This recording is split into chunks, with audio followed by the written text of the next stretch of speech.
Nah, kedutan ini itu biasanya penyebabnya banyak ya Bu ya. Bisa jadi karena kelelahan. Kedua, berhubungan dengan stres. Biasanya kedutan itu terjadi karena hiperspasme otot. Mata merah yang Ibu sering keluhkan, apalagi dikatakan ada virus, ini perlu diketahui lebih lanjut ya. Maksudnya apakah ada penanganan yang dibutuhkan lebih lanjut? Bisa jadi mata merahnya ini karena virusnya kambuh-kambuhan.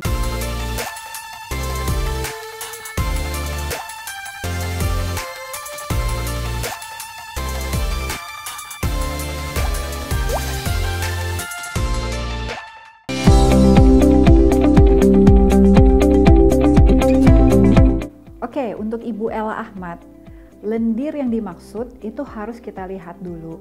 Warna apa, seperti apa konsistensinya, dan apakah menyebabkan mata merah.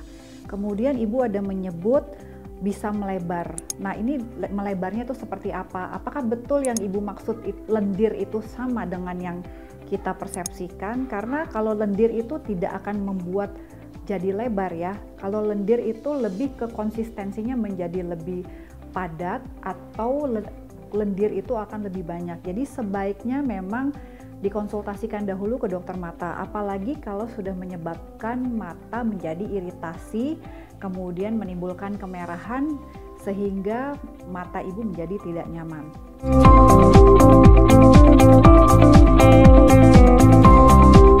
Nah, Ibu untuk kedip-kedip mungkin yang Ibu maksudkan adalah kedutan. Nah, kedutan ini itu biasanya penyebabnya banyak ya Bu ya.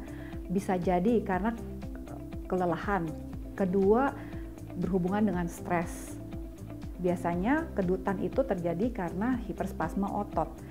Kalau memang gejala yang ditimbulkan itu tidak terlalu sering muncul dan tidak sampai mengganggu, atau ketika Ibu berkaca di depan kamera Ibu tidak dapat melihat dengan jelas kedutannya itu sih masih termasuk ringan. Jadi Ibu mungkin bisa bantu dengan konsumsi vitamin B. Tapi kalau Ibu sudah terasa terganggu dan kemudian ketika Ibu berkaca di depan kaca dan kedutannya itu terlihat sangat jelas, itu waktunya Ibu untuk datang ke dokter mata.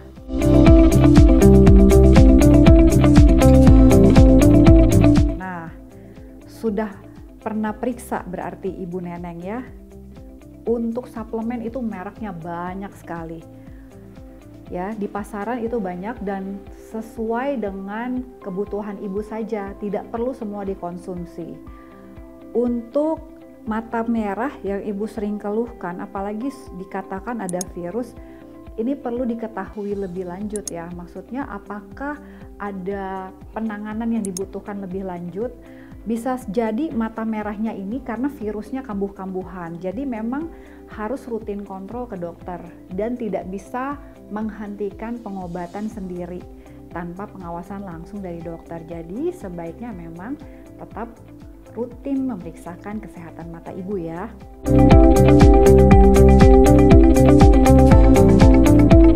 Jadi Aurelia Gunawan, sebaiknya itu harus diperiksakan karena gangguan dari keluhan yang Ibu rasakan itu banyak sekali penyebabnya. Bisa kelainan di optic nerve atau bisa jadi gangguan di retina. Jadi Ibu sebaiknya pergi ke dokter untuk memeriksakan karena ada beberapa pemeriksaan penunjang yang harus dilakukan. Saran saya lebih cepat lebih baik karena ketika Ibu menunda, prognosis dari penglihatannya mungkin nanti bisa lebih buruk ya. Jadi kalau bisa lebih cepat ditangani, lebih cepat kita tahu penyebabnya apa, kemungkinan penglihatan Ibu akan lebih baik nantinya.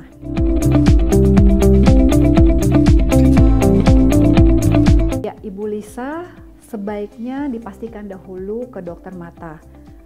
Yang menyebabkan gangguan fokus itu sumbernya apakah benjolannya atau toksonya. Nah, toksoplasma itu sendiri kalaupun sudah sembuh dia bisa menimbulkan jaringan parut di retina. Jika jaringan parutnya berada di daerah makula, itu bisa menyebabkan gangguan fokus. Sedangkan gangguan benjolan pada kornea itu sendiri juga dapat menyebabkan gangguan penglihatan. Jadi perlu dipastikan dan dikonfirmasi ulang. Toksoplasma yang sudah sembuh ini menimbulkan jaringan parut di mana? Apakah menimbulkan jaringan parut? Dan kemudian benjolan di kornea ini seperti apa dan posisinya di mana? Untuk lebih jelas melihat prognosis dari penglihatan ibu sendiri. Oke Sobat Dr. Vito, saya sudah menjawab beberapa pertanyaan dari sobat semua. Mudah-mudahan dapat membantu dan sampai berjumpa pada Dokter Menjawab di sesi selanjutnya. Dah. Dapatkan informasi medis langsung dari Dr. Vito dengan subscribe channel YouTube ini. Anda juga bisa membagikan semua informasi berharga di sini dengan cara share ke teman-teman atau kenalan Anda.